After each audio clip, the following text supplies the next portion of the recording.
Au début de l'année 1990, furent publiés dans plusieurs journaux connus des articles annonçant la découverte de la cité arabe disparue. Ce qui rendit cette découverte encore plus curieuse est que cette cité est où le peuple de Had, évoqué dans le Coran, avait vécu.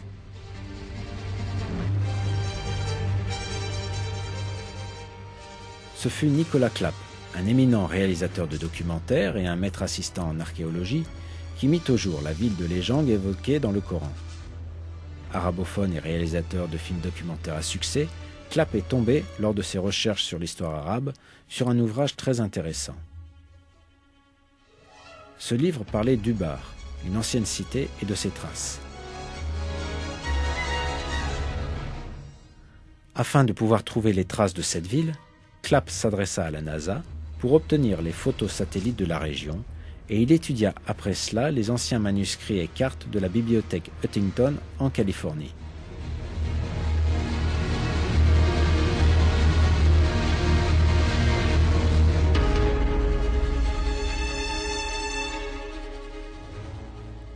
Il y découvrit une carte de la région visée, dessinée par le géographe égypto-grec Ptolémée au IIe siècle, qui révélait l'emplacement d'une ancienne cité trouvée dans la région, ainsi que les pistes qui y menaient.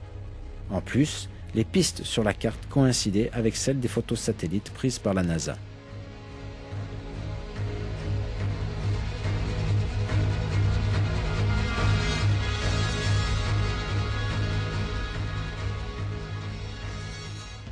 Finalement, l'emplacement de cette cité légendaire fut découvert.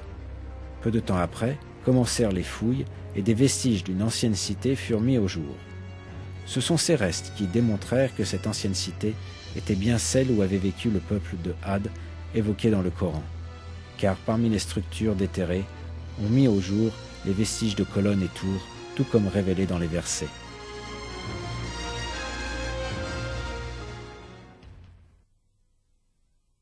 N'as-tu pas médité la façon dont ton Seigneur a traité Had, la tribu d'Iram, aux colonnes en hauteur qui étaient telles que jamais qu'il n'en fut créé de semblable dans le pays?